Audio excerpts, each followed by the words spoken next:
Hello friends, welcome to Joy Classroom. இன்னைக்கு கிளாஸில் TNTET paper 2 2017 psychology questions பார்க்கலாம். PGRஇன் விரிவாக்கம். அதோடைய ஆன்சர் சைக்கோ கால்வனிக் ரிஃப்ளெக்ஸ். தாய் மற்றும் சேய் இவர்களுக்கு இடையேயான இடைவினையானது ஒருவர் மற்றொருவரின் சூழ்நிலையினை வடிவமைப்பதன் மூலம் ஒரு பொதுவான வளர்ச்சி பார்வைக்கு வழிவகுக்கிறது. இதனை டேஸ் என்று அழைக்கலாம், பரிவர்த்தனை மாதிரி என்று அழைக்கலாம். E.G. வில்லியம்சனின் நெறிப்படுத்தும் அறிவுரை பகர்தலின் படிகளை வரிசைப்படுத்துக. ஆல்ரெடி நான் அரேஞ்ச் பண்ணியிருக்கேன். பகுத்தறிதல், தொகுத்தறிதல், குறையறிதல், முன்னறிதல், அறிவுரை பகர்தல், பின்தொடர் செயல். இந்த ஆர்டர் இருக்கிறது பார்த்தீங்க அப்படின்னா ஏ ஆப்ஷன். தன் தந்தையிடமிருந்து கவனத்தை பெற முடியாத குழந்தை தன் ஆசிரியரிடமிருந்தோ அல்லது பிற வளர்ந்த ஆண்களிடமிருந்தோ கவனத்தை பெற விளையும் நடத்தை, அதன் பெயர் இடமாற்றம். தாய் கருவுற்றிருக்கும் போது ஏற்படும் மரபு சார்ந்த குறைபாட்டு நோய்களுள் பொருந்தாதது எது? சீரோப்தால்மியா.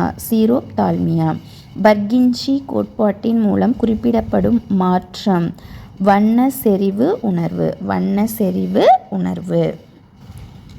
மொழி மேம்பாட்டில் அண்மை வளர்ச்சி மண்டலம் ZPD கோட்பாட்டின் மைய கருத்தாக விளங்குகிறது எதுன்னு பார்த்தோம் அப்படின்னா வைகாட்ஸ்கி. அதோடைய ஆன்சர் வைகாட்ஸ்கி. அடுத்தது ஒரு மேட்ச் கொடுத்துருக்காங்க. நெறிப்பிரல் நடத்தை பற்றிய வரையறை.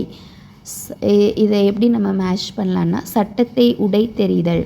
அதோடைய ஆன்சர் வாலண்டைன் தான் சொல்லியிருக்காங்க. தண்டனைக்குரிய தவறுகளை மீண்டும் மீண்டும் செய்தல் பற்றி பேசினது குட்பின். சமூக விரோத நடத்தை ஹெட்ஃபீல்ட்.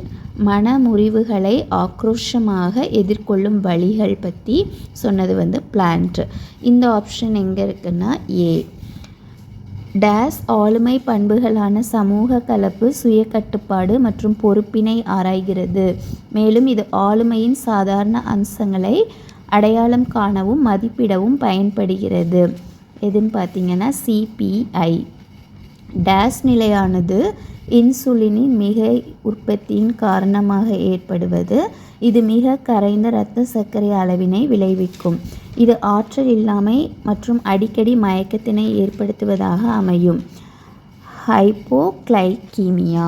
ஹைப்போக்ளைக்கீமியா இதோடைய ஆன்சர். ரிமைனிங் கொஸ்டின்ஸ் நெக்ஸ்ட் வீடியோவில் நம்ம பார்க்கலாம். தேங்க்யூ.